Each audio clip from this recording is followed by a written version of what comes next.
J'avais ri aux éclats en classe quelques jours auparavant, pointant du doigt ces étudiants agenouillés, murmurant des mots à une Vierge Marie. La première que j'avais traitée de fantôme tiré des vieux contes populaires.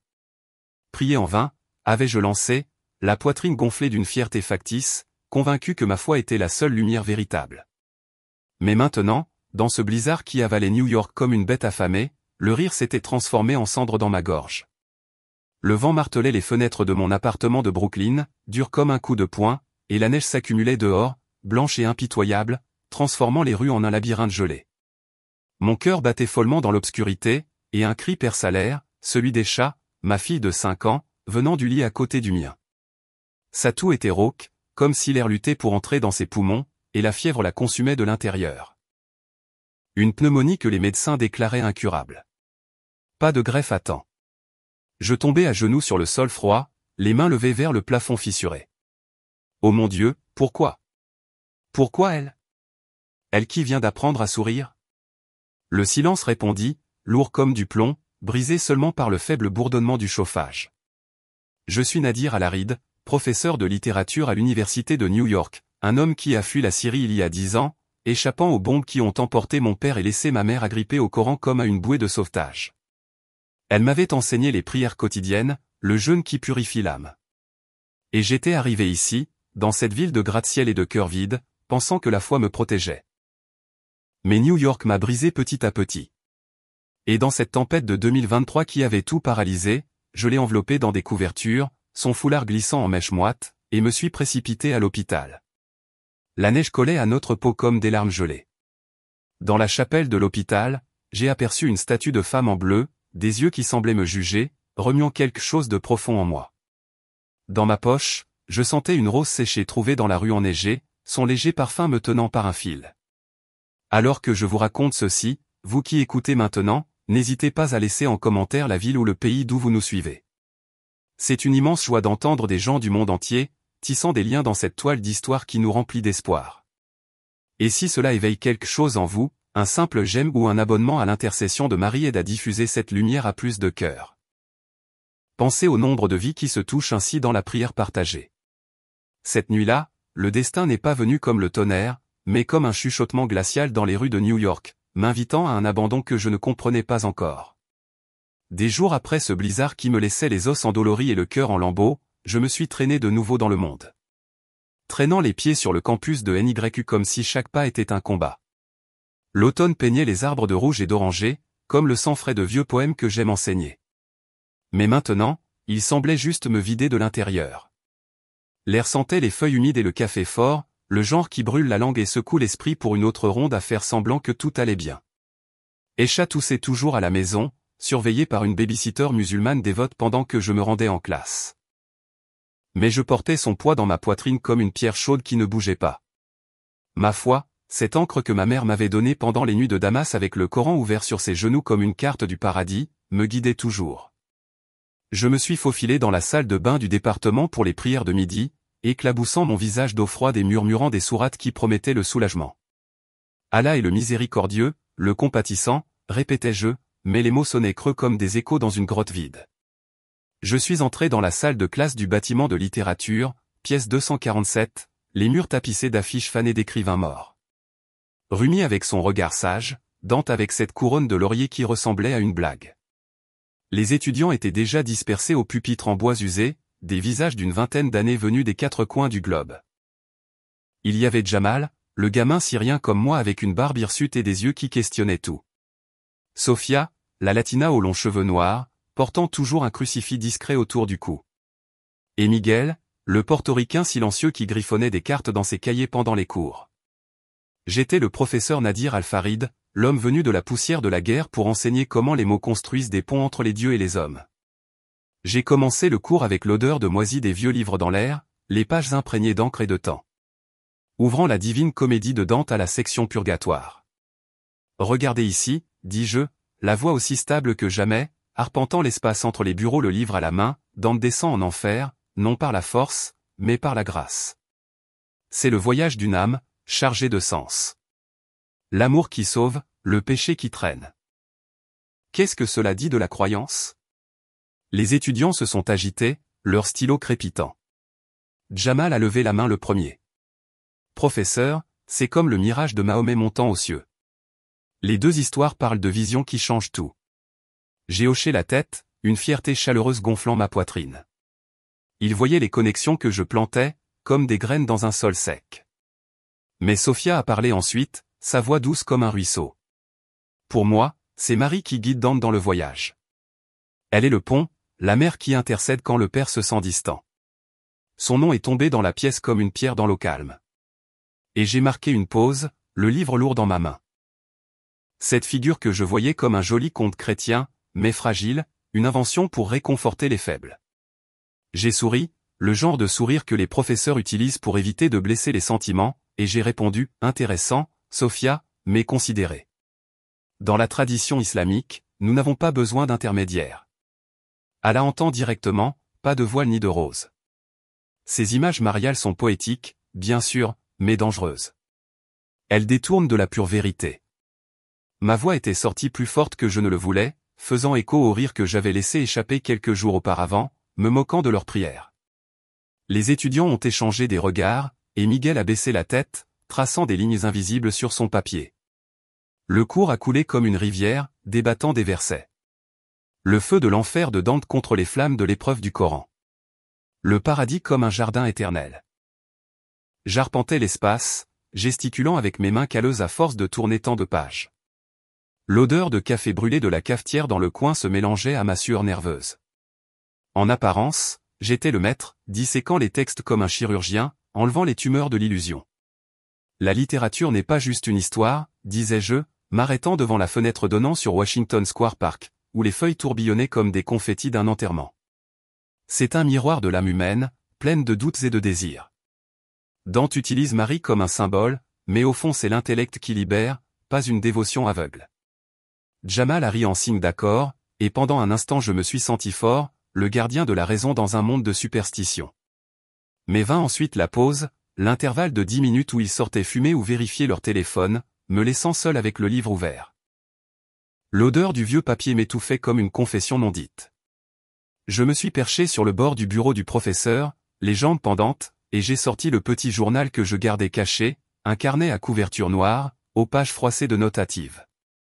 J'y gribouillais, mon stylo volant. Aujourd'hui, j'ai encore coupé les ailes à la fois de quelqu'un d'autre.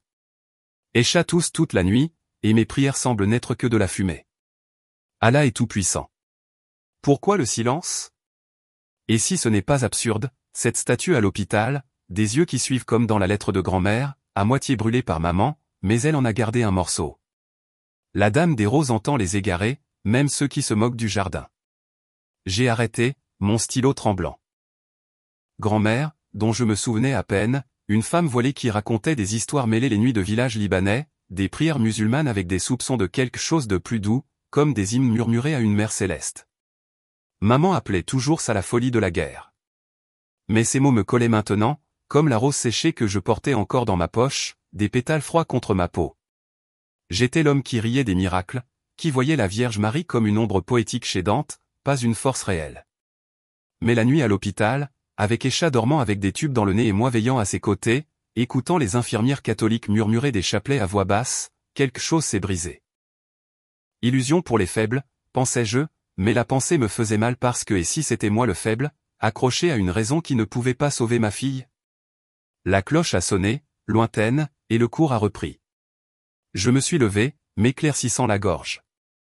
Revenons au texte, dis-je, la voix retrouvée. Dante rencontre Béatrice au paradis. Mais c'est l'amour divin qui le rend possible. Pas d'intermédiaire, juste un abandon total. Sophia a de nouveau levé la main, hésitante. Professeur, et si l'amour divin venait par une mère?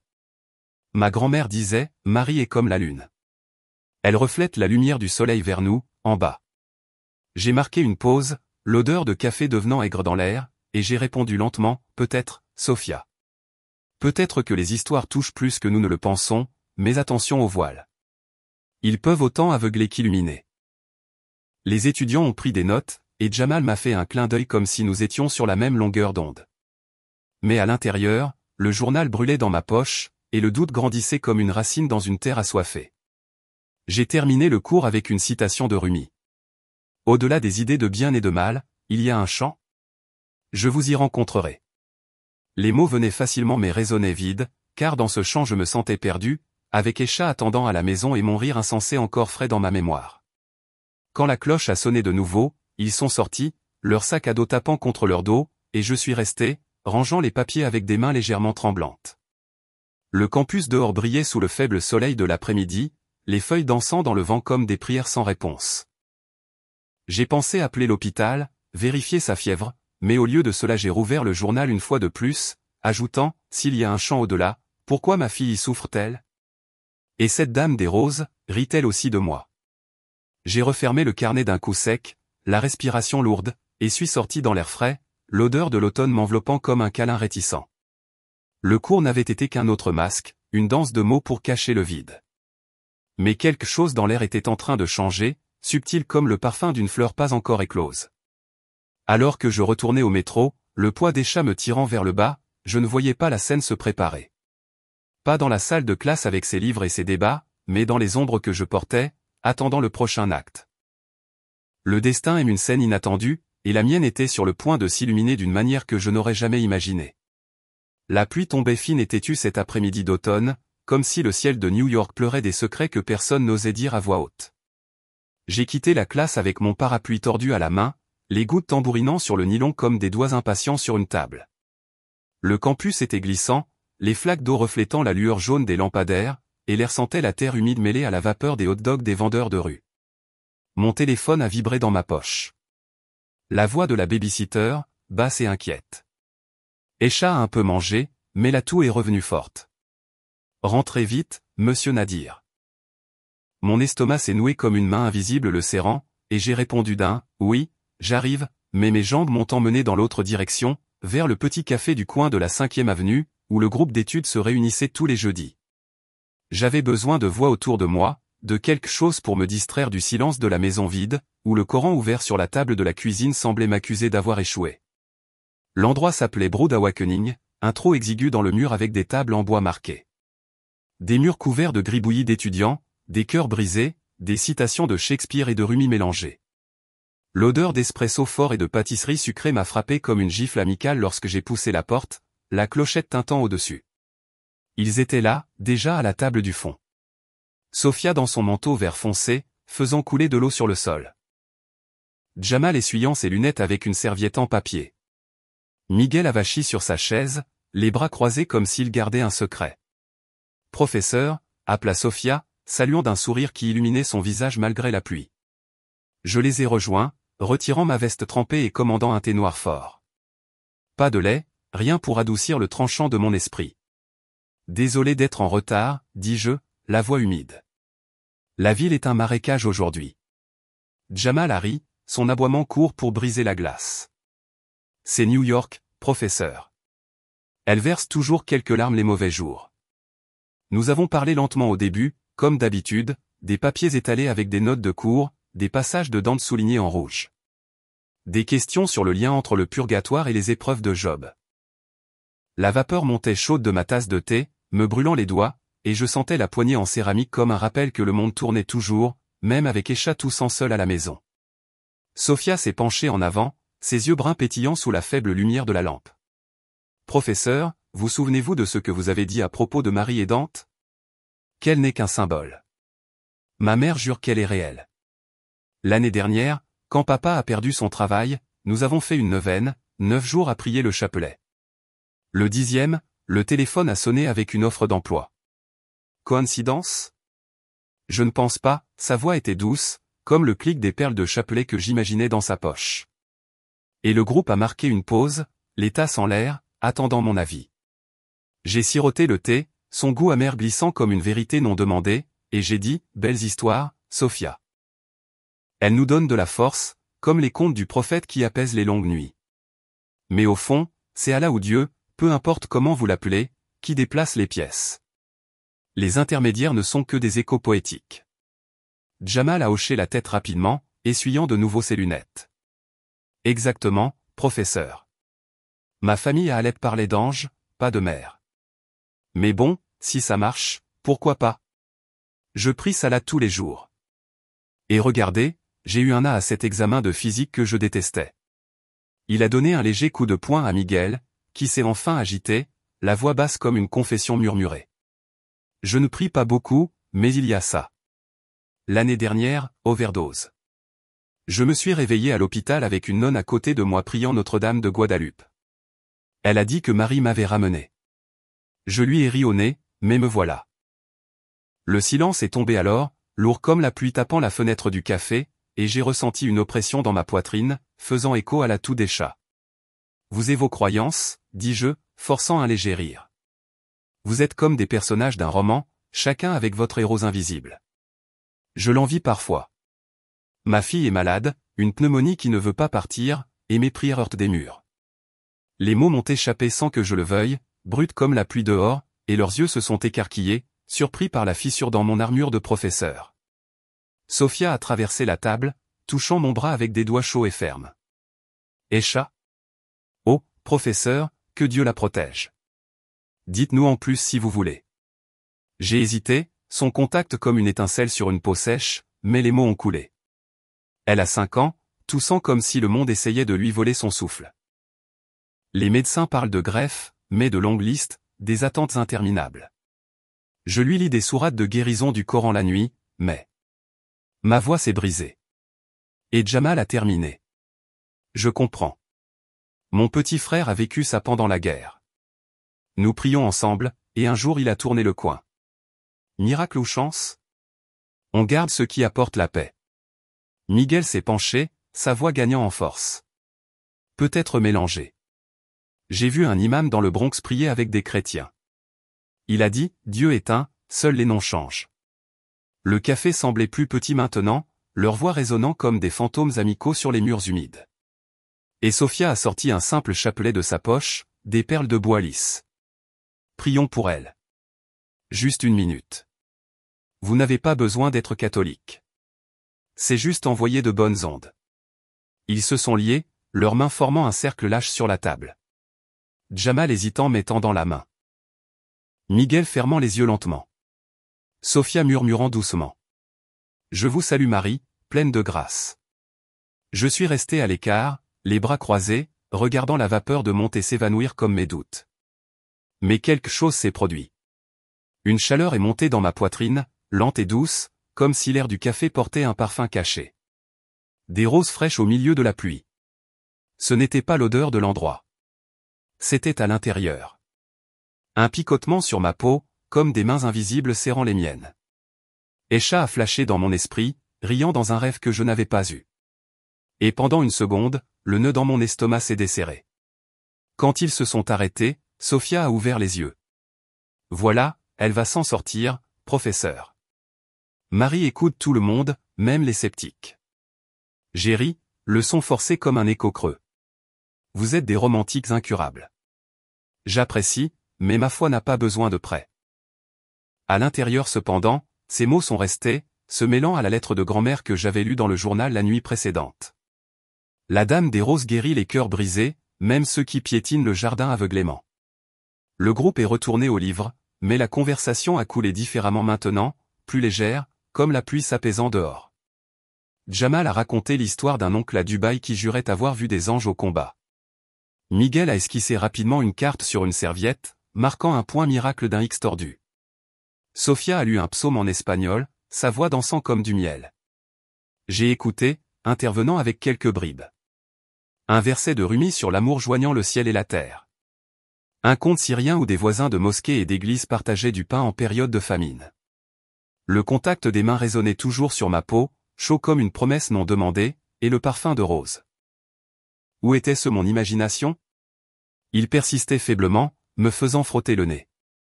Vous me faites réfléchir, ai-je admis enfin, pliant la serviette de Miguel. Peut-être que les histoires ne sont pas si séparées. Dante et le Coran, Marie et les anges, tout pointant vers le même mystère. Ils ont souri, et Jamal a tapé sur la table. Vous voyez ? Un chant au-delà du bien et du mal, comme vous l'enseignez. Mais mon téléphone a vibré de nouveau. La baby-sitter. Elle dort, mais la fièvre est forte. Dépêchez-vous. Mon cœur s'est serré, la chaleur du cercle se dissolvant comme de la fumée, et je me suis levé rapidement, ma tasse à moitié pleine sur la table. Merci pour la compagnie, dis-je, la voix rauque et les bonnes ondes. À bientôt en classe. Sophia m'a serré la main à la porte, les yeux sérieux. Priez à votre manière, professeur. Mais si vous en avez besoin, le chapelet est là. Je suis descendu dans la rue, la fine pluie mouillant mon visage, se mêlant à ce qui aurait pu être une larme.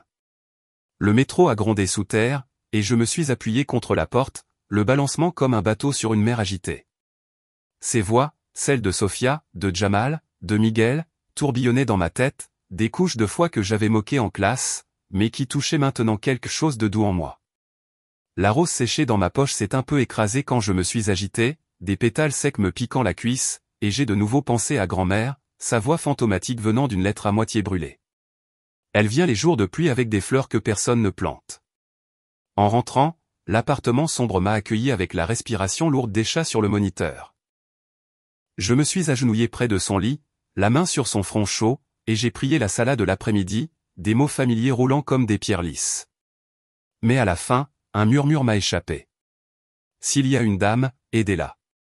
La chaleur du café est revenue, faible, et le parfum de rose, réel maintenant, a rempli la pièce un instant, doux et impossible. J'ai ri doucement, seul dans l'obscurité. Mais le rire était un masque trop fin pour la tempête qui se préparait. Une tempête qui apporterait non seulement de la pluie, mais des pétales qui changeraient tout. La pluie de l'après-midi précédent ruisselait encore des gouttières du bâtiment universitaire le lendemain matin. Un rythme régulier et agaçant martelait mon crâne comme un lent marteau. J'avais passé la nuit éveillé à côté des chats, son front chaud comme des braises sous ma paume. Le moniteur de la chambre bipait doucement comme un avertissement que le temps s'échappait de mes doigts. Le thé du café aigrait encore dans ma mémoire, mêlé à l'étreinte chaleureuse des mains du cercle de prière des étudiants. Un geste que j'avais balayé d'un rire forcé, mais qui avait laissé une marque, un léger picotement sur ma peau comme si l'air avait transporté plus que des mots. De bonnes ondes, m'étais-je répété dans le métro en rentrant, entassé entre des manteaux humides et des visages fatigués. Mais l'imaginaire parfum de rose s'accrochait à mon nez, doux et tenace, comme un rêve qui ne voulait pas s'estomper. Maintenant, marchant dans le couloir du département, l'odeur de plancher ciré et de café réchauffé m'a frappé, et j'ai rajusté ma cravate, le tissu rêche frottant mon col comme un nœud coulant lâche. Le cours du jour portait sur le paradis de Dante, mais mon esprit vagabondait vers l'hôpital, vers le tube dans le nez des chats, et le silence de mes prières ricochant sur le plafond. J'ai poussé lentement la porte de la salle 247, les charnières grinçant fort dans l'espace vide comme un soupir coupable. Les étudiants affluaient. Les sacs à dos tapant sur les bureaux. Des voix murmurant sur les examens et le mauvais temps. Sophia avec son manteau encore humide, le suspendant à sa chaise. Jamal bâillant, ses lunettes de travers sur le nez. Miguel au fond, griffonnant ce qui ressemblait à une fleur tordue dans le coin de son cahier. J'ai pris ma place devant le tableau, la craie à la main, la poussière blanche collant à mes doigts comme de la fine neige, et j'ai commencé le cours avec la voix que j'avais entraînée à paraître solide, comme les gratte-ciels de New York qui ne plient pas sous le vent. Bonjour. Aujourd'hui, nous plongeons dans le paradis de Dante, non pas l'enfer des punitions, mais le jardin des récompenses où les âmes pures dansent dans une lumière éternelle. Les mots venaient mécaniquement, et j'écrivais sur le tableau. Béatrice guide. Marie intercède. La craie crissait contre la surface vert foncé, un raclement sec qui me hérissait les nerfs, et l'odeur de calcaire montait, se mêlant à la sueur froide perlant sur ma nuque. La classe se tut, 20 paires d'yeux sur moi, certains curieux, d'autres endormis, et j'arpentais l'espace entre les rangées, les planches du parquet grinçant sous mes bottes comme de vieux os qui se tassent. Dante peint le paradis comme une parfaite harmonie, dis-je, m'arrêtant à côté de Sophia, qui griffonnait rapidement, son stylo murmurant sur le papier. Mais c'est Marie qui ouvre les portes, une figure maternelle adoucissant la justice divine. Pure poésie ou illusion réconfortante? Jamal leva la main, la voix empressée. Professeur. C'est comme le Jana, avec ses rivières de lait et de miel, pas de douleur, mais pas de mer entre les deux, juste à là. J'ai hoché la tête, sentant l'air de la pièce se réchauffer avec le débat, la chaleur des jeunes corps se heurtant au froid que je portais dans ma poitrine. Miguel restait silencieux, mais Sophia prit la parole, hésitante, son collier crucifié se balançant comme un pendule. Pour nous, catholiques, Marie n'est pas une illusion. Elle est réelle, comme hier au café. Nous avons prié pour Echa, et je sens que quelque chose a bougé. Ses yeux rencontrèrent les miens, brun et sincère, et le contact du cercle de la veille résonna. Une chaude ondulation qui me fit déglutir difficilement, la salive amère comme un regret inexprimé. Le débat roula doucement au début, les voix se chevauchant comme de douces vagues sur un lac. Jamal citant des versets du Coran sur le paradis sans intermédiaire. Moi répliquant avec des vers de Dante où Marie descend comme une étoile guide. Le soleil filtrait par la fenêtre embuée. Des poussières dansant dans les rayons comme des âmes perdues. Et l'odeur de craie se mêlait au léger parfum floral de Sophia, me chatouillant le nez. Mais vint ensuite la demande, innocente comme une brise. Sophia leva de nouveau la main, la voix basse pour ne pas interrompre. Professeur, avant de continuer, le groupe d'études catholiques a un examen aujourd'hui.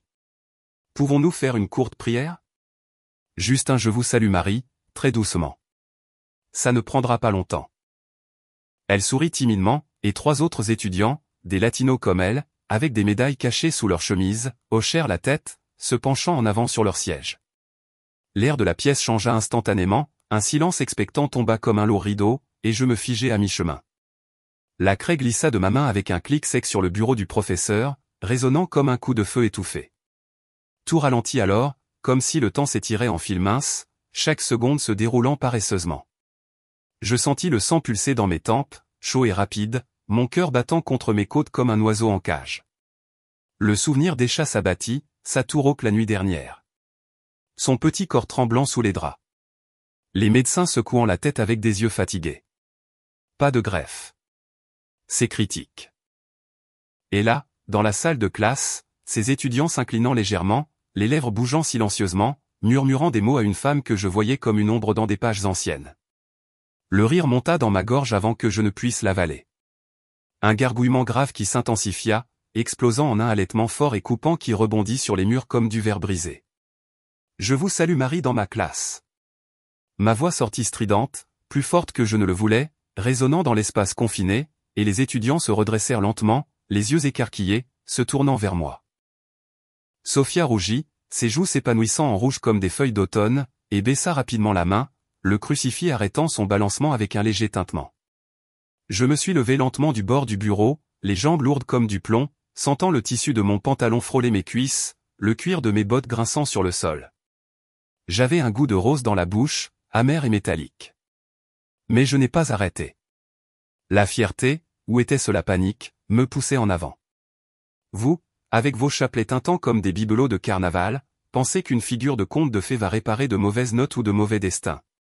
Les mots tombaient vite maintenant, chaque syllabe atterrissant comme une gifle, et je gesticulais les paumes ouvertes comme si j'invoquais des juges invisibles. Jamal cligna des yeux, confus, ses lunettes glissant sur son nez. Miguel serra lentement les poings, les ongles s'enfonçant dans ses paumes, son visage se durcissant en lignes tendues. Sophia déglutit difficilement, le son clair dans le silence qui formait un vide suffocant là où le débat avait eu lieu. Je viens de terre où le sang coule pour de vraies vérités, pas pour des fantasmes de lait maternel et de jardins de roses. J'ai insisté, ma voix montant comme l'appel à la prière dans une mosquée bondée. L'Adam que je connaissais par cœur, mais maintenant tordu en armes. Priez le vent dans les rues si vous voulez. C'est plus honnête que cela. Cette déesse absente que vous invoquez comme si elle était réelle.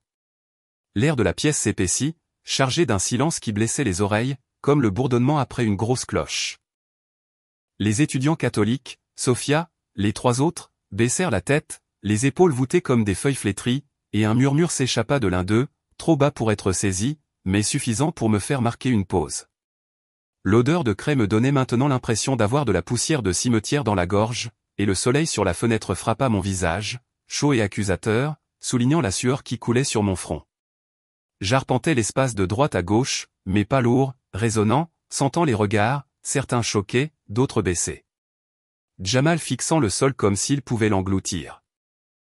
La littérature est faite pour questionner, pas pour les superstitions.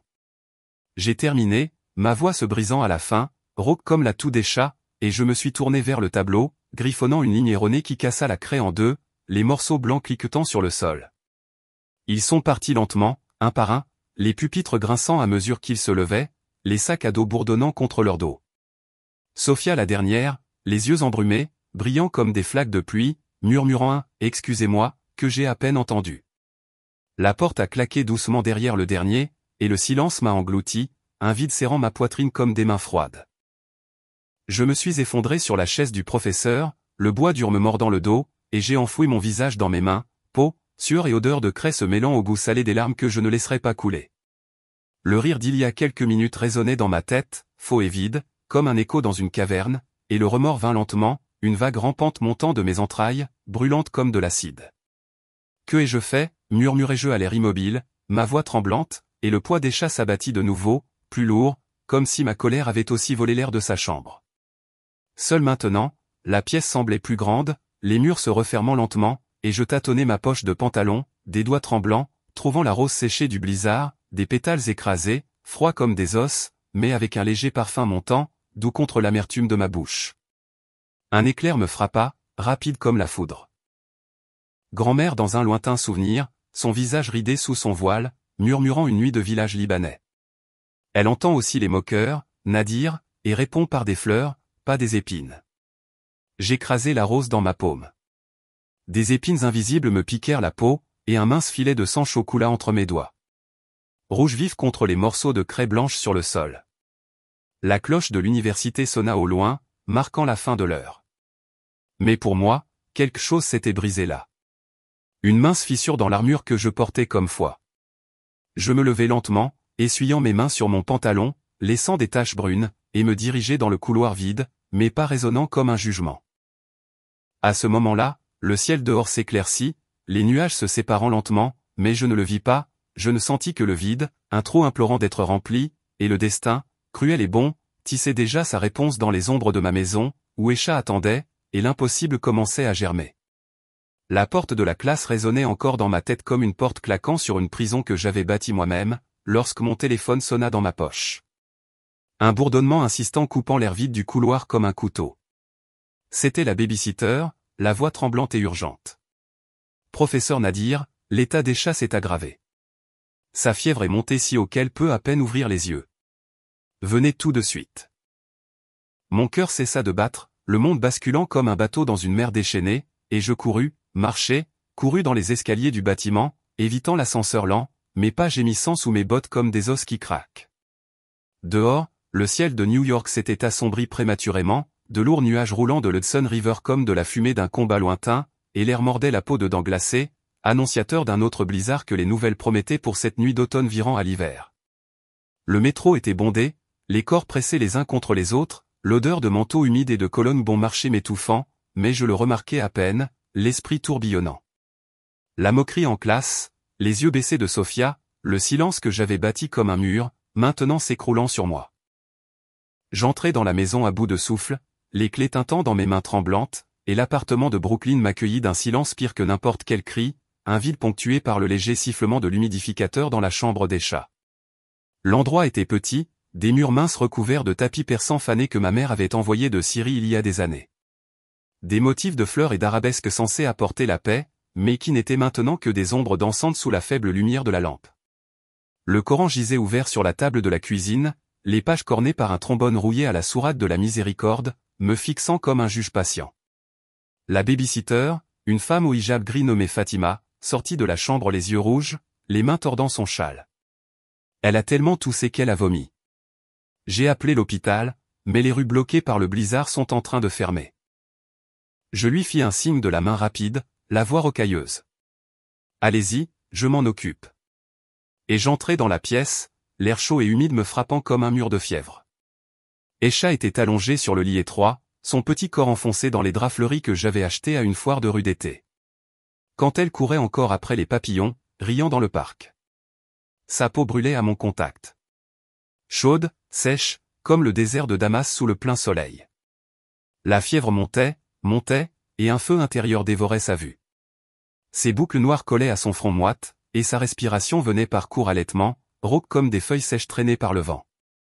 Papa, murmura-t-elle, la voix mince comme un fil de souffle, sa petite main cherchant la mienne, et je m'agenouillai près du lit, la prenant doucement, la chaleur de ses paumes me brûlant comme des braises. Je suis là, ma fleur, murmurai-je, la serrant contre ma poitrine, sentant son cœur battre vite, irrégulier contre ses côtes fragiles. Dehors, le blizzard s'intensifiait vraiment, de gros flocons battant la fenêtre comme des poings suppliants, le verre claquant sous le vent, et je la portai dans le salon, emmitouflée dans une épaisse couverture, la neige fondante laissant des gouttes froides sur son visage, se mêlant aux larmes que je ne pouvais plus retenir. Je m'installai sur le canapé usé, elle sur mes genoux, son poids trop léger pour une enfant de 5 ans, comme si la maladie la vidait goutte à goutte. L'appartement semblait plus petit maintenant, les murs se refermant lentement, le tapis perçant sous mes pieds mouillés sentant la vieille laine et des mois de poussière que je n'avais pas bien nettoyés. Je saisis le Coran sur la table, les pages familières frôlant mes doigts, et je commençai à lire doucement, les sourates de guérison que ma mère récitait les nuits de fièvre de mon enfance. Dis, il est Allah, l'unique, Allah, le refuge éternel. Les mots coulaient automatiquement, un rythme apaisant comme bercer un berceau, mais ça tout interrompait, résonnant comme un jugement, rauque, implacable, chaque spasme secouant son corps fragile, du flegme collant tachant la couverture. Pourquoi, Allah? Pourquoi elle, murmurai-je entre les lignes, la voix brisée, le goût salé des larmes coulant sur le livre ouvert. La fièvre montait, le thermomètre atteignant 40,5 degrés, et je trempais un chiffon dans la bassine d'eau froide près du lit, le pressant sur son front, le tissu frais contrastant avec l'ardeur de sa peau, la vapeur montant comme des prières sans réponse. Les heures s'étirèrent cette nuit-là, un labyrinthe de souvenirs m'entraînant, une spirale descendante où chaque tour devenait plus sombre. Je me voyais enfant à Damas, agenouillé près du lit de mon père après le bombardement. Odeur de poussière et de sang dans l'air. Ma mère lisant les mêmes sourates d'une voix qui tremblait mais ne s'arrêtait pas, « La foi nous porte », disait-elle, la main sur ma tête. Mais maintenant, avec Esha gémissant sur mes genoux, ces mots semblaient lourds, des ancres me tirant vers le bas. Le blizzard hurlait dehors, le vent frappant les fenêtres comme des esprits agités, et je la portais à la cuisine, allumant la faible lumière au plafond, où de vieilles photos encadrées prenaient la poussière. Grand-mère et maman dans un jardin libanais. Son voile lâche, souriant à l'appareil photo comme si le monde ne pouvait la toucher. À côté, une boîte en bois des héritages familiaux, jamais entièrement déballée, remplie de papier jauni et des reliques de grand-mère. Avec Esha somnolent par intermittence dans mon bras, ma main libre fouillant la boîte, je sortis une vieille photo, les bords recourbés par le temps. Grand-mère jeune dans une robe modeste, mais sur ses genoux, quelque chose de caché, un chapelet de perles noires glissé astucieusement sous son châle comme un secret interdit. Mon estomac se retourna, le flash de l'image me frappant comme un coup de poing doux, et je laissai tomber le Coran sur la table avec un bruit sourd, les pages s'ouvrant sur la sourate de la naissance de Marie. Cruelle coïncidence? Où était-ce ça? Grand-mère, dont je me souvenais à peine des visites d'enfance, racontait des histoires au coin du feu dans le village libanais, mêlant des contes de prophètes à des murmures d'une dame qui veille sur les mères seules. Maman la coupait toujours court, appelant cela la folie de la guerre, des conversions secrètes qui pouvaient coûter des vies en période de tension sectaire. Mais là, sur la photo, le chapelet brillait faiblement, des perles comme des yeux accusateurs. « Que as-tu caché, grand-mère » murmurai-je à l'image, la voix basse pour ne pas réveiller Esha, dont la poitrine montait et descendait irrégulièrement, la toux gargouillant dans sa gorge comme un ruisseau bouché. La fièvre montait, et je la couchai sur la table, même en lui essuyant le visage avec le chiffon maintenant tiède. La neige s'accumulait sur la fenêtre, bloquant la lumière de la rue. L'appartement plongea dans un faux crépuscule. Le sommeil vint par bribes cette veillée, des rêves envahissants comme des voleurs sombres, des visions floues où je courais dans les rues enneigées de New York, mais les tours étaient des minarets syriens, et au bout de la route une femme voilée dans une robe bleu profond, fluide comme une rivière de lait, offrant une rose rouge pulsant de vie. « Prends-la, Nadir, dit-elle, la voix douce comme du miel sauvage, pour la petite qui tousse des ombres. » Je tendis la main, mais la rose brûlait, ses pétales s'épanouissant en flammes guérisseuses, non destructrices. Et Esha apparut à côté, riant, les poumons pleins d'air frais. Je me réveillai en sueur, ma chemise collée à mon dos, la pièce éclairée par un croissant de lune filtrant à travers la neige sur la fenêtre, et Esha s'agita. Toussait faiblement, mais le son moins rauque, comme si le rêve lui avait volé une partie de la douleur. Folie ou miséricorde, demandai-je à l'air immobile, les mains toujours sur la photo de grand-mère, le chapelet sur l'image semblant briller plus fort maintenant, où étaient ceux de la sueur dans mes yeux. Sa phrase, une conversion secrète au Liban, catholique sous le voile musulman, priant Marie dans des mosquées vides pour rester caché, résonna comme un écho lointain, reliant mon sang à ce que j'avais moqué. Un pont que j'avais brûlé en classe quelques heures auparavant. La nuit s'étira lentement, une spirale plus profonde, avec des pauses où je me levais pour chauffer du lait sur la cuisinière à gaz. La flamme bleue sifflait, le seul son vivant outre sa respiration. Je me rasseyais, Aisha sur mes genoux, lisant des bribes de photos. Maintenant une lettre derrière de l'arabe mélangé à du français, des mots tremblants. Ma fille, la dame des roses m'a sauvé en prison de guerre, intercédant là où elle attestait. Garde ceci pour les petits-enfants. L'amour unit ceux qui divisent. Des larmes tombèrent sur le papier, brouillant l'encre, et je la remis dans la boîte, mon cœur battant comme un tambour funèbre. La fièvre montait, mais entre les pics, des moments de calme où elle ouvrait les yeux, murmurant « Fleur, papa », et je chantais une mélodie d'enfant syrienne, la voix rocailleuse, résonnant des murs minces. L'appartement sentait la sueur et les médicaments, les tapis perçants imbibant des gouttes de tissu, et le Coran sur la table semblait lointain. Un ami que je ne pouvais plus atteindre. Quand l'aube se glissa par la fenêtre, la neige s'arrêtant mais laissant une épaisse couverture blanche, Aisha dormit vraiment, sa poitrine montant plus régulièrement, et je m'affalai contre le mur. Épuisé. Le rêve de la femme en robe bleue tourbillonnait dans mon esprit comme une bobine cassée. Le remords de la moquerie se mêlait à une culpabilité plus grande. Pourquoi ma foi n'était-elle pas suffisante? Pourquoi le chapelet de grand-mère appelait-il plus fort maintenant? L'abîme m'appelait, sombre et affamé, mais une faible lumière commençait à germer, subtile comme la première pousse dans un sol gelé, promettant non seulement la survie, mais quelque chose qui fleurirait contre toute attente. L'aube se glissa lentement par la fenêtre comme un invité timide testant la porte avant d'entrer, et je me suis déplacé sur le canapé, le corps raide d'une nuit de veille. Aisha blottit à côté de moi comme un moineau épuisé. Le blizzard s'était arrêté dehors, laissant une lourde couverture blanche étouffant les bruits de la rue, transformant Brooklyn en un monde feutré, presque sacré, où l'air glacial à -15 degrés mordait la vitre comme des crocs d'hiver. Ma nuque me faisait mal à force de me pencher sur le Coran posé sur mes genoux. Des pages maintenant tachées de sueur séchée et de larmes, et l'odeur amère des médicaments planait toujours dans l'air, mêlée à la vapeur du thé oublié sur le comptoir de la cuisine. Aisha respirait plus lentement maintenant, sa poitrine montant et descendant par vagues douces, sans la toux rauque qui m'avait terrifié quelques heures auparavant, mais la fièvre couvait toujours bas sur sa peau, un feu tenace refusant de s'éteindre. Merci pour ce répit, murmurai-je au plafond fissuré, la voix rauque comme du gravier, et je me levai lentement, les jambes engourdies, picotantes. Pour préparer le petit déjeuner, quelque chose de simple. Du pain grillé avec du miel syrien que je gardais comme une relique. Tandis que la bouilloire sifflait sur la cuisinière, un son strident fendant le silence comme un appel à la prière, je m'agenouillai sur le tapis perçant du salon. Reprenant la salade du matin que j'avais écourtée dans le chaos de la nuit. Les mots vinrent frénétiques maintenant, non pas mon rythme calme habituel, mais une supplique urgente. Les mains levées vers la poitrine comme si je pouvais saisir le ciel à travers des murs minces. Ya Allah, miséricordieux, compatissant, guéris ma petite. Lève cette ombre de ses poumons. Laisse l'air circuler librement comme les rivières du paradis. Le sol froid montait à travers mon pantalon. Un contact ancrant au désespoir. Et je serrai les yeux, imaginant une lumière divine descendant comme de la neige pure.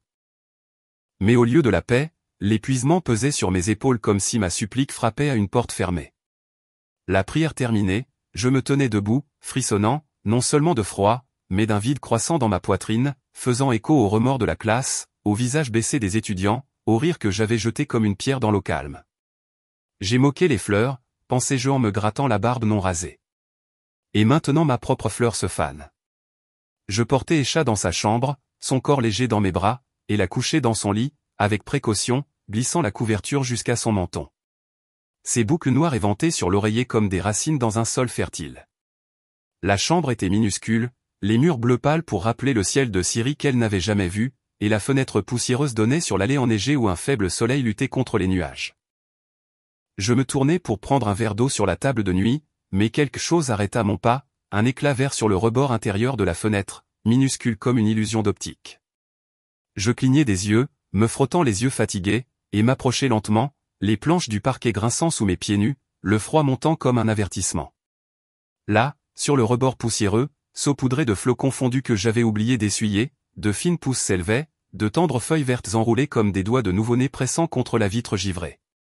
Impossible, murmurai-je, mon cœur s'emballant de nouveau, mais cette fois avec un rythme différent. Pas de peur, mais quelque chose comme. La température extérieure était de -15 degrés. Le chauffage bourdonnait faiblement dans le coin, et les plantes ne poussent pas comme ça. Pas dans le béton et la neige, pas sans terre ni soleil. Je me suis penché, le nez presque collé à la vitre, mon souffle embuant la vitre, et j'ai regardé les feuilles se déployer lentement comme si elles répondaient à mon regard, des veines délicates pulsant de vie, un vert vibrant contrastant avec le blanc mort de l'extérieur. L'air de la pièce changea subtilement, une fraîcheur s'élevant, non pas l'odeur sèche de l'hiver, mais quelque chose de doux, de floral, comme une brise de jardin s'étant faufilée par les fissures. « Qu'est-ce que c'est » dis-je à voix haute, ma voix résonnant dans la pièce silencieuse. Et Esha s'agita dans son lit, ses yeux à demi ouverts s'ouvrant lentement. « Papa. » Vert, murmura-t-elle, d'une voix faible mais claire, sans tout, et tendit sa petite main vers la fenêtre, ses doigts potelés pointant comme si elle savait. Ma poitrine se serra, des larmes chaudes montèrent, et je pris sa main, la guidant vers le rebord, où les pousses se multipliaient maintenant, une demi-douzaine, peut-être plus, les feuilles s'épanouissant doucement, les tiges s'étirant vers un soleil invisible. La journée s'est déroulée lentement après cela, un flot ascendant me prenant au dépourvu comme une rivière gonflant après la pluie. J'ai préparé le petit déjeuner, de simples œufs brouillés, du pain avec du miel fondant, et Esha en a mangé cuillerée par cuillerée, son visage retrouvant vissant la pâleur fantomatique de la nuit dernière. « Miam, papa » dit-elle, les lèvres brillantes de douceur collante. Et pour la première fois depuis des jours, un rire jaillit d'elle, court, pétillant, comme l'écume d'un ruisseau de montagne, résonnant dans la pièce comme une musique interdite. J'ai ri aussi, le son rauque au début, puis montant, remplissant le creux que la maladie avait creusé, et je l'ai serré fort dans mes bras, sentant sa poitrine se soulever librement, ses poumons pleins d'air, je jurais qu'il sentait la terre mouillée. « Tu es ma rose » murmurai-je dans ses cheveux, et quelque chose se desserra dans ma poitrine, une vieille racine se brisant pour laisser place à de nouvelles pousses. Je retournai à la fenêtre pendant qu'elle s'assoupissait de nouveau. Un sommeil léger maintenant, non pas lourd de fièvre, et les pousses avaient changé. Les tiges s'épaississaient, les feuilles se courbaient en bourgeons serrés, rubis foncés sous une peau verte. Le parfum vint alors, d'abord faible, comme un murmure de vent, des roses pures et douces, emplissant la pièce d'une fragrance qui n'avait pas sa place dans cet hiver cruel. J'ai entrouvert la fenêtre, juste pour vérifier, l'air froid me giflant le visage, mais l'odeur était une illusion. Elle émanait de là, des fleurs impossibles qui poussaient sur le rebord en bois marqué. De fines racines s'enfouissant dans la poussière comme pour s'abreuver de neige fondue. J'ai touché un pétale du bout du doigt, doux comme de la soie tissée par des anges, frais et perlés, pulsant une chaleur intérieure qui montait le long de mon doigt jusqu'à mon bras, répandant une paix que je n'avais pas ressentie depuis les jardins de mon enfance à Damas, où maman plantait des roses autour de la maison, disant qu'elle gardait les secrets d'Allah. Je me suis assis par terre près de la fenêtre, les jambes croisées sur le tapis, et j'ai regardé la croissance comme on entretient une histoire dans mon esprit. Couche par couche, chaque feuille et chaque dialogue intérieur que je ne pouvais ignorer. Ce n'est pas possible, me suis-je dit, la voix basse pour ne pas réveiller Esha. Les plantes ont besoin de soleil, d'eau, de terre riche. Ici, c'est du béton et du froid. Mais une autre voix répondit, douce comme le parfum. Et si c'était plus? Et si c'était un cygne comme les roses de Lourdes fleurissant sur une roche sèche? La pensée me frappa comme un pétale tombant, et je saisis mon ordinateur portable sur la table de la cuisine, l'ouvrant de mains tremblantes de froid et d'excitation, le ventilateur ronronnant doucement comme un secret partagé. J'ai tapé rapidement, Miracle fleur hiver, et les pages se sont chargées lentement sur la connexion instable après le blizzard. Des récits de sanctuaires français où des roses rouges fleurissent en décembre pour prouver la grâce de Marie. Des témoins jurant par la lumière guérisseuse. Des échos ici, murmurai-je, faisant défiler les images, des pétales correspondant aux miens, rouge pur, symbolisant la pureté et l'intercession. Mon cœur battait fort maintenant, montant comme une tige atteignant le ciel. Et j'ai fermé l'ordinateur portable d'un clic, retournant à la fenêtre où les bourgeons s'ouvraient lentement, les pétales se déployant comme les pages d'un livre sacré. Esha se réveilla de nouveau à midi, un faible soleil filtrant à travers la neige, et je la soulevai pour qu'elle voie.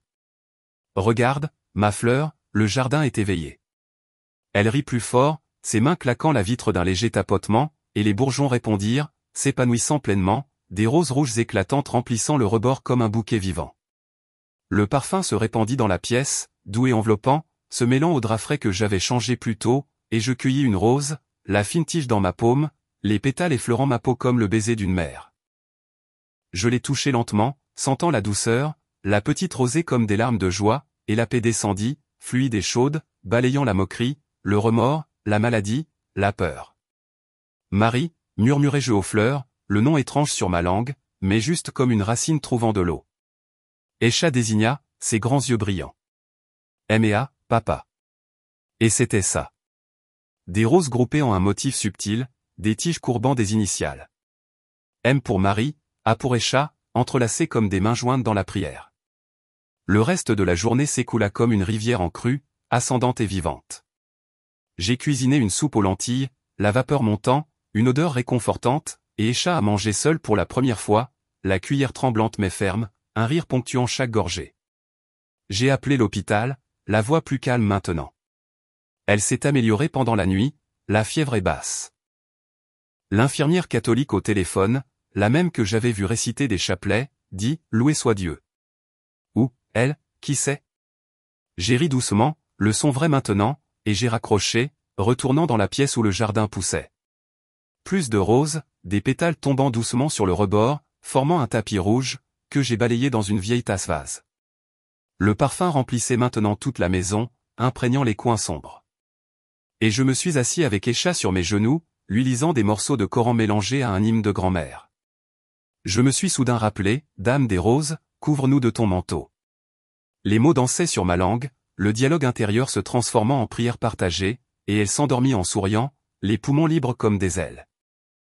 Au crépuscule, alors que le soleil teintait le ciel de rose à travers la neige, je m'agenouillai de nouveau, mais maintenant mes mains touchaient des pétales doux et vivants, et la paix grandit en moi, couche par couche, comme un jardin secret se révélant. Si ceci est à vous, merci, murmurai-je à l'air parfumé, et le silence répondit par un soupir de vent, apportant plus de fraîcheur. L'abîme de la nuit précédente semblait loin maintenant, la terre stérile cédant la place à des pousses.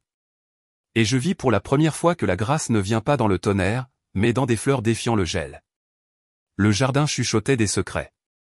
Mon cœur commença à entendre des promesses de guérison se répandant au-delà des murs, tissant une tapisserie où le doute et la dévotion s'entrelacent comme de fortes racines. Le soleil de midi filtrait faiblement par la fenêtre de la chambre comme un invité hésitant testant le loquet avant d'entrer. Et je me suis agité sur la chaise près du lit d'Aisha, le corps encore lourd de la nuit dernière, mais maintenant avec une nouvelle légèreté dans ma poitrine, comme si l'air avait fait pousser des ailes. Les roses sur le rebord avaient pleinement éclos ce matin. Des pétales rouges s'ouvrant en couches généreuses, remplissant l'espace d'un parfum se répandant comme un murmure secret, doux et tenace, imprégnant les draps et le tapis perçant du salon adjacent. Aisha dormait paisiblement maintenant, le visage rougi mais calme sans la sueur collante de la fièvre qui la tourmentait. Et j'ai effleuré son front légèrement, sentant sa peau fraîche pour la première fois depuis des jours, un contact ondulant le long de mon bras comme une vague de soulagement lavant la fatigue accablante. Merci, murmurai-je aux fleurs, la voix basse comme une sombre confession, et le parfum répondit par une brise subtile, faisant frissonner les pétales dans une danse lente comme s'ils avaient entendu et approuvé. Mais l'émerveillement grandissait en moi comme une racine agitée, ramifiant des doutes et des questions que je ne pouvais plus ignorer. Ces roses n'étaient pas de simples plantes. Elles étaient une énigme vivante, poussant dans un froid impossible, des initiales tracées dans les tiges comme un message codé. Mon téléphone pesait lourd dans ma poche de pantalon, et je le sortis, les doigts encore tremblants d'excitation. Mon pouce planait sur les contacts comme touchant un charbon ardent. Sophia. Son nom apparut à l'écran avec le numéro du groupe d'études, et je marquai une pause, planant au-dessus de l'icône d'appel comme sur une braise.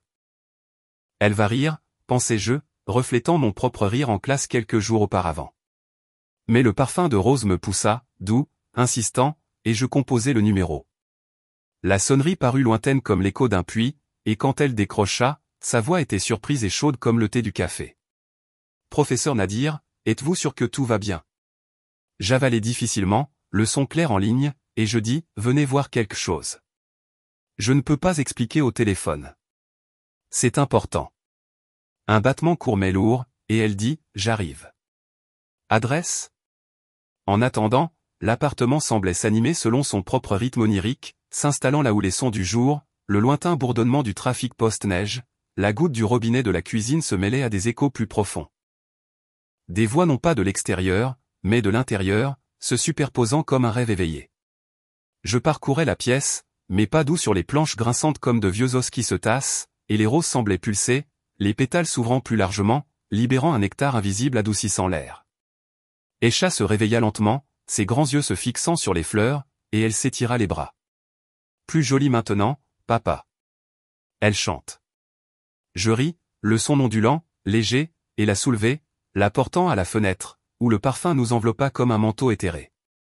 Elle chante, ma fleur, répondis-je, puis une voix vint, non pas forte, mais superposant la mienne comme un murmure ancestral résonnant des murs. Elle chante ce que le cœur tait, Nadir. Je clignai des yeux, regardant autour de la pièce, vide à part nous, mais la voix persistait, douce, âgée, comme celle de grand-mère dans des souvenirs fragmentés. Sophia arriva une demi-heure plus tard, frappant doucement comme si elle craignait de réveiller des fantômes, et j'ouvris rapidement, l'air froid du couloir envahissant avec une bouffée de neige humide. Elle entra. Son manteau vert goûtait des flaques sur le tapis d'entrée. Ses yeux bruns s'écarquillant à la vue des chats sur le canapé. Les joues roses et souriantes, mastiquant du pain au miel. Elle a l'air toute neuve, dit Sophia, la voix tremblante d'une joie sincère, et s'agenouilla près d'elle, touchant une petite main de doigts doux. Salut, ma puce, comment vas-tu? Esha gloussa. Du miel sur les lèvres. Mieux. Les fleurs ont aidé. Sophia leva les yeux vers moi, perplexe mais curieuse, et je la menai à la chambre, pointant la fenêtre sans un mot d'abord, juste un geste guidant comme dans un rêve où les actions parlent le plus fort. Là, elles étaient, l'impossible bouquet de roses rouges, de fines tiges enracinées dans la poussière du rebord, des pétales vibrants défiant l'hiver extérieur, où la neige recouvrait toujours l'allée comme un drap blanc impitoyable. Le parfum frappa Sophia comme une vague, et elle porta une main à sa bouche, les yeux larmoyants, brillants. Ô mon Dieu, des roses. En novembre, par ce froid. J'acquiesçai, la voix basse, ondulante comme des mots dansant avec des échos encore entendus. On germait ce matin après la prière du café et la nuit difficile. Sophia s'approcha lentement, comme entrant dans un sanctuaire, ses doigts traçant l'air au-dessus des pétales sans les toucher, honorant le mystère, et le parfum s'intensifia, doux comme du miel de rose sauvage, emplissant la pièce d'une fragrance vivante, pulsant avec nos respirations. C'est la grâce, murmura-t-elle, sa voix se superposant à un écho lointain. Je jurais que c'était encore grand-mère, riant doucement. La grâce vient en pétales. Fille des exilés. Je clignai des yeux, secouant la tête. Mais Sophia continua, s'agenouillant sur le sol près de la fenêtre, son manteau glissant de ses épaules, sortant un chapelet de sa poche, les perles de bois cliquetant doucement comme des prières cachées. Puis-je prier pour elle? Pour vous? J'hésitais, ma poitrine se serrant avec le remords de la classe, le rire cruel, ses yeux baissés. Mais les roses frémirent de leurs pétales, une brise intérieure les faisant trembler, et je m'agenouillai à côté, réticent, mes genoux heurtant le sol froid comme un abandon forcé. Ces mots commencèrent, un doux murmure tissant le parfum. Je vous salue Marie, pleine de grâce. Le Seigneur est avec vous. La voix de Sophia ondula, montant, descendant comme les vagues calmes de la mer, et soudain des échos ancestraux se superposèrent. Des voix éthérées mêlant son chant, grand-mère claire maintenant comme si elle était assise sur une chaise vide. J'ai prié comme ça, Nadir, dans l'obscurité de la mosquée, voile musulman dehors, cœur marial dedans. Mon souffle se coupa, mes yeux fixés sur les roses, et la pièce sembla tourner lentement, un flashback se déroulant comme une vieille bobine et un projecteur cassé. Je vis grand-mère jeune, mur de pierre de village libanais des années 70 résonnant des bombes lointaines de la guerre civile, elle s'agenouillant dans un coin caché, chapelet à la main, murmurant des « Je vous salue Marie » en arabe, un mélange de français, tandis que son père, mon arrière-grand-père, prêchait le Coran dans la pièce d'un accent grave côté à des voisins curieux. J'étais un garçon double, sa voix résonna maintenant, se superposant à la prière de Sophia. Musulman pour survivre, catholique secret, parce que Marie unit ce qu'elle la sépare. L'amour ne connaît pas de frontières.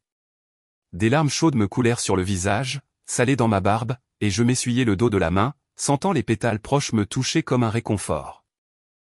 Esha entra alors dans la pièce, pieds nus sur le sol, et nous rejoignit, sa petite main sur mon genou, les yeux fixés sur les fleurs comme si elle comprenait un rêve. La fièvre était complètement tombée. Je vérifiai de nouveau, le thermomètre à 37 degrés Celsius, normal comme un jour d'été, et ses poumons, en écoutant attentivement, semblaient clairs, l'air circulant librement sans le sifflement rauque qui terrifiait les médecins. Elle respire comme un vent nouveau, dis-je, la voix tremblante, et Sophia interrompit un instant sa prière, souriant à travers ses larmes. C'est elle, professeur. La dame des roses. Les voix ancestrales ondulaient plus fort maintenant, l'harmonie de grand-mère riante. J'ai caché le chapelet dans l'ourlet de ma robe, Nadir, priant les nuits de bombes, demandant pour toi, encore à naître, de trouver le jardin uni.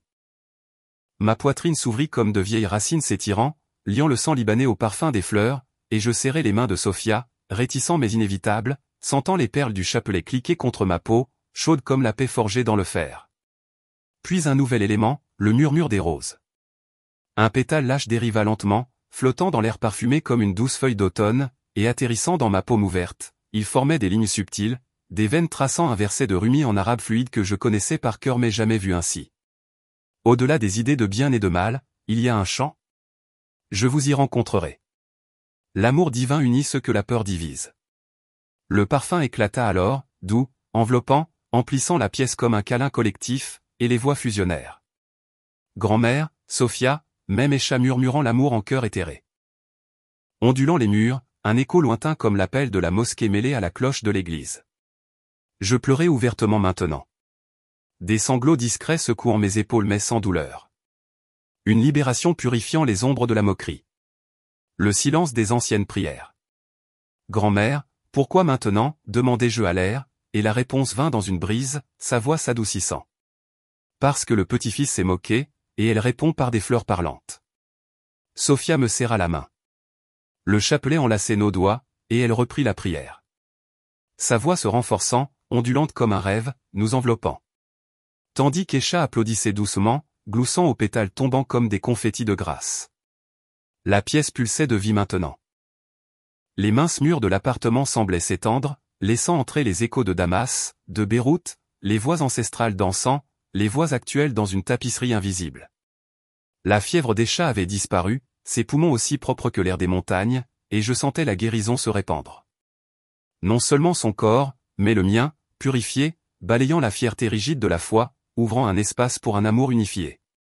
Rumi chantait dans les pétales.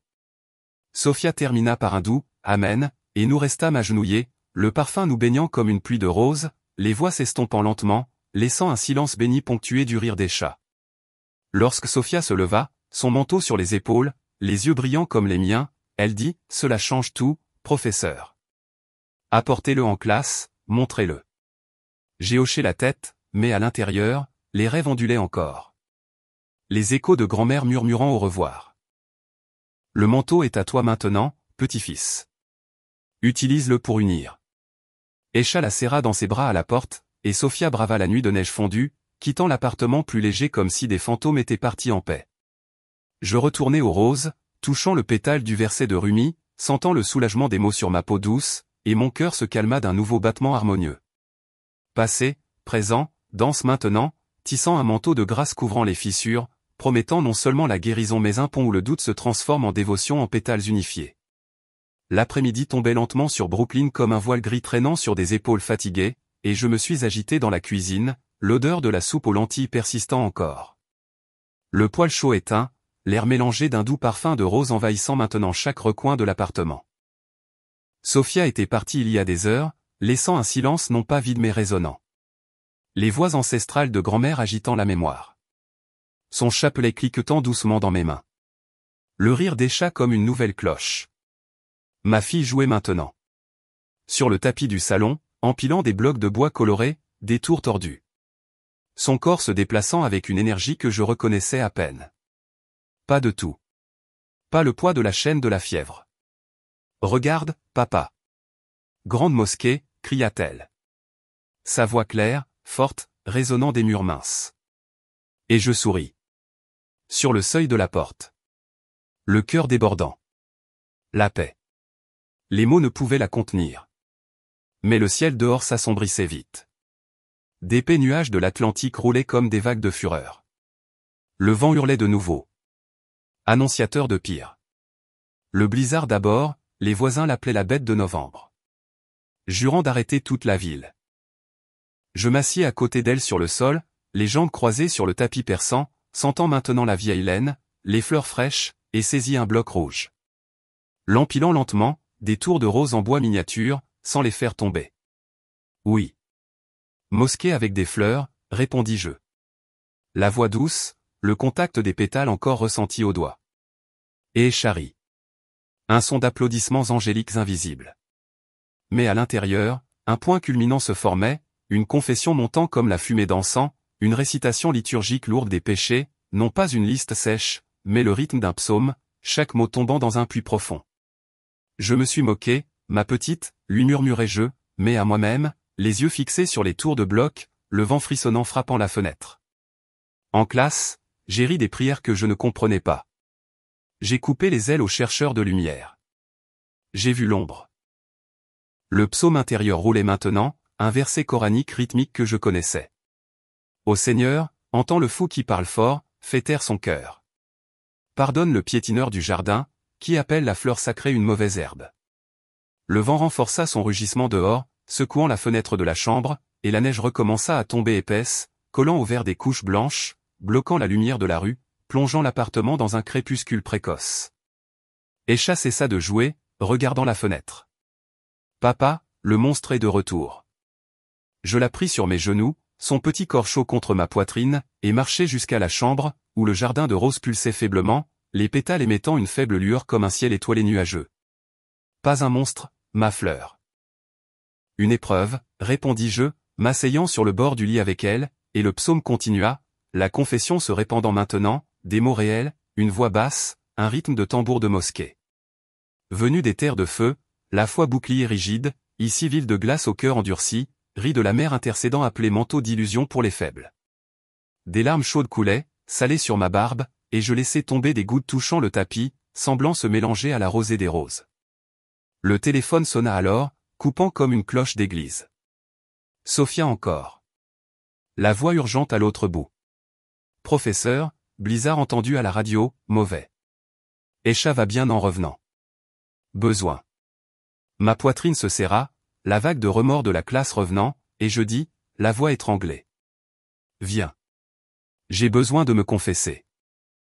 Elle arriva une demi-heure plus tard, luttant contre le hurlement du vent dans le couloir, son manteau couvert de neige, faisant des flaques sur le sol de l'entrée, son visage froid et rougi mais ses yeux chauds. Inquiétude. Qu'est-ce qui s'est passé? Demanda-t-elle, enlevant son manteau, le suspendant au crochet, le tissu goûtant des larmes non pleurées, la menant au salon. Escha courut, l'embrassa par les jambes, tante Sophia. Les fleurs ont grandi. Sophia rit, s'accroupissant, embrassant son front, mais ses yeux rencontrèrent les miens, voyant à l'intérieur la tempête extérieure, le vent n'étant qu'un miroir. Assise sur le canapé, elle à côté, et le psaume repris, la confession liturgique coulant en mots réels, une prière de groupe rythmique. Sophia, en classe quand on a demandé la prière, j'ai ri fort. Cruel comme une blague sur la foi. Le fou a appelé Marie fantôme, le chapelet un bibelot. Le cœur coupé sans honte. Pardonnez le professeur moqueur, il ne comprend pas. Le musulman oublie. Allah aime tout. L'amour nomme. Les mots venaient en versets, intercalant des psaumes anciens. Ô miséricorde, lave l'orgueil qui durcit, adoucit les blessures de la langue, le rire vide. Et les larmes coulaient librement maintenant, chaudes sur mon visage, tombant sur mes genoux comme une pluie de pénitence. Sophia écouta en silence, sa main dans la mienne, les doigts entrelacés comme des racines de terre commune, et quand ma voix cessa de réciter, elle serra fort. Pardonnez, professeur. Nous nous moquons tous avant de voir. Marie pardonne plus vite. Escha, aux pieds sur le tapis, nous regarda, les yeux sages de ses 5 ans. Papa pleure. Les fleurs. Le vent hurlait plus fort, une rafale secouant la fenêtre de la pièce adjacente et la neige s'accumulait dehors sur le rebord, menaçant le jardin miraculeux des bails, mais à l'intérieur l'air se réchauffa, le parfum de rose intensifiant l'encens rituel. Priez avec moi, murmura Sophia, sortant de sa poche son chapelet de bois, tiède dans sa paume. J'hésitais, le psaume intérieur résonnant dans ma bouche étrange, mais les mots vinrent doux comme du miel en le récitant, même les brûlures me prirent, les perles tremblantes, mes doigts touchant le bois lisse marqué par les prières des autres, et je fermai les yeux lentement, hésitant. Je vous salue Marie, pleine de grâce. Des mots étrangers, une nouvelle langue, une langue ancienne, roulant sur la langue, du miel, du sel, du goût, le Seigneur est avec toi, fruit béni, ventre, Jésus. Chaque syllabe fut une pause, le psaume rythmique et ma poitrine s'ouvrit, douloureuse mais la douce blessure se refermant en une cicatrice forte. Sophia joignit sa voix à la mienne, une basse harmonie emplissant la pièce, et Escha murmura en l'imitant comme une berceuse. Puis le point culminant, le jardin répondant, la lumière de l'abandon explosa dans la pièce adjacente, non pas le faible soleil, mais les pétales de rose brillant d'une douce lumière rouge vibrant comme un cœur vivant, et le parfum tangible comme une pluie de pétales dérivant lentement sur le rebord touchant ma peau nue, douce comme de la soie, chaude malgré le froid extérieur. J'ouvris les yeux. Esha sauta du tapis, courant, ses jambes fermes, pour la première fois depuis des semaines, ses pieds nus martelant le sol d'une danse légère. Elle courut à la chambre, les bras grands ouverts, et je la suivis. Les larmes brouillaient ma vue, sentant les pétales doucher mes épaules, une lumière tangible, des baisers invisibles de mer. Au centre du jardin, des tiges entrelacées. Quelque chose émergea. Une statuette miniature de Marie, pas plus grande qu'une main, la paume sculptée dans de l'albâtre pur, un manteau bleu fluide, des courbes douces, un visage serein, des yeux, semblant sourire, révélant lentement des racines comme si les roses l'avaient engendré d'un sol impossible. Le contact de la peau des pétales était électrique maintenant, chaque chute un murmure tactile effleurant mes bras, des doigts doux, et je m'agenouillai de nouveau. Esha soupira, ses mains touchant la statue avec une révérence enfantine. Jolie, papa, comme grand-mère. Sophia nous rejoignit, son chapelet toujours dans les mains, et la lumière du jardin se répandit, réchauffant la pièce de ton rose contrastant avec le blizzard hurlant dehors, les vitres battues comme des applaudissements furieux. La confession liturgique s'acheva dans le silence, le psaume intérieur se transformant en hymne, « Béni es-tu entre toutes les femmes et béni le fruit de ton ventre. Sainte Marie, Mère de Dieu. » Les mots étaient doux maintenant, coulant sans hésitation et ma poitrine se remplit d'une paix, des larmes blessantes se mêlant aux pétales sur le sol, formant un tapis sacré. Esha tournoyait, marchant, ses jambes fortes, le sol touchant la faiblesse, les poumons libérés par l'air miracle, et elle me serra dans ses bras, sentant son cœur battre fermement en synchronisation avec le pouls des roses. Sophia traça lentement le manteau de ses doigts, son professeur intercesseur répondant au câlin du moqueur, non à la foudre. Le vent s'apaisa un peu dehors comme s'il écoutait, et les pétales cessèrent de tomber, l'air silencieux, le parfum tactile de la grâce toujours sur ma peau picotante, je récitai la fin de la prière, la voix du psaume final rythmique. Priez pour nous pauvres pécheurs, maintenant et à l'heure de notre mort. Le silence suivit le poids liturgique allégé et Esha, les genoux sur les épaules, la tête reposant sur mon épaule, l'amour des fleurs, papa, a guéri. Oui, guéri non seulement son corps, mais le mien, mon cœur s'est abandonné à la tempête, balayant la fierté, laissant le vent du blizzard rugir encore, mais à l'intérieur, le jardin montrait la statue de la taille d'une paume au centre, phare, les pétales tactiles marquant la peau comme un sceau. Sophia resta un peu plus longtemps, priant à voix basse, et quand elle quitta la nuit enneigée, l'appartement me sembla plus grand, les murs résonnant du psaume récité, libérant la confession. J'ai couché Esha dans son lit, elle dormait maintenant en souriant, ses jambes fatiguées d'avoir tant marché, et je m'attardai à la fenêtre, touchant la statue d'albâtre, fraîche mais vivante sous mes doigts, ses yeux semblant contempler un pardon infini, le psaume intérieur se refermant, aux grâces venant dans la lumière d'un pétale, sauf que le fou se rend à la tempête de son cœur pour faire germer la paix éternelle. Dehors, la neige tombait drue, mais une chaleur intérieure grandissait. Un feu de joie faisant fondre la glace du doute. L'intervention ne fut pas un éclair mais un câlin. M'enveloppant des restes du manteau de rose. Promettant des jours où la foi ne divise pas, mais multiplie la lumière partagée. Le matin après le blizzard vint un cadeau inattendu. Le soleil perçant les épais nuages, des rayons timides dansant sur la neige fondue, transformant les rues de Brooklyn en un tapis argenté et doré chatoyant.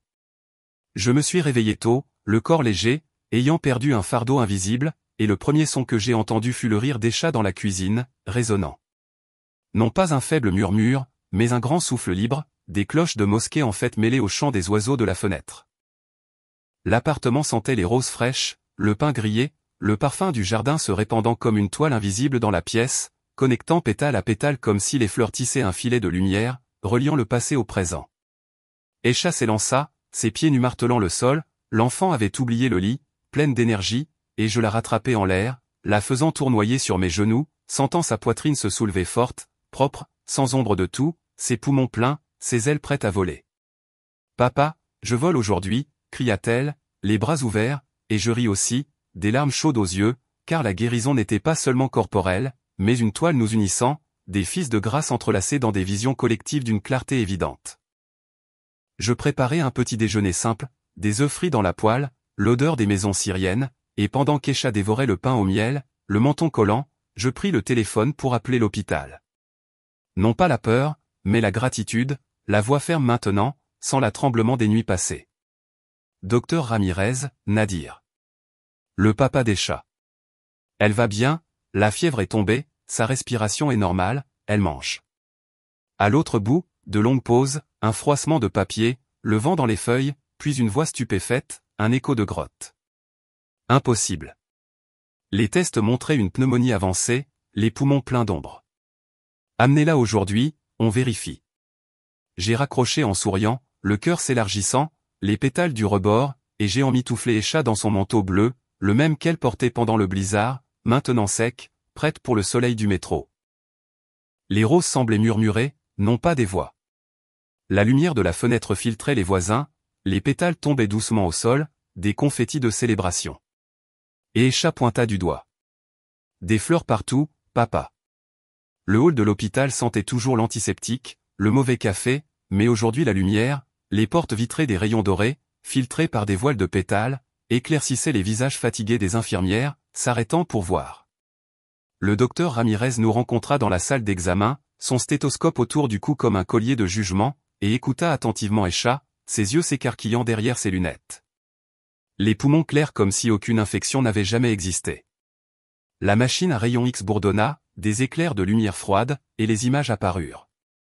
Il secoua la tête, murmurant « Miracle absolu », touchant une rose séchée dans sa poche en priant un saint. La mère entend. Escha gloussa, tournant sur sa chaise. Les roses ont aidé, docteur. Le médecin cligna des yeux, confus, touché, et signa la sortie, des mains tremblantes comme s'il voyait la toile s'étendre non seulement la guérison physique mais le filet de foi connectant la pièce d'hôpital au jardin, des visions de soulagement collectif se répandant dans les couloirs. De retour à la maison sous un soleil haut, nous décidâmes de marcher et non d'aller à l'université encore, mais mon cœur m'appelait vers des lieux de pèlerinage spontané, tissant de nouveaux fils dans mon âme. Au premier coin de Bedford Avenue, une petite mosquée aux minces minarets s'élevait vers le ciel bleu, et l'air sentait l'encens, le parfum du tapis lavé. J'entrai pieds nus et m'agenouillai au dernier rang. L'imam, depuis sa chaire, récitait des sourates de guérison, d'une voix grave et rythmée. Allah est le guérisseur, résonna, et je joignis les mains, mais maintenant les mots s'entrelacèrent davantage. Le Je vous salue Marie murmurait la nuit précédente.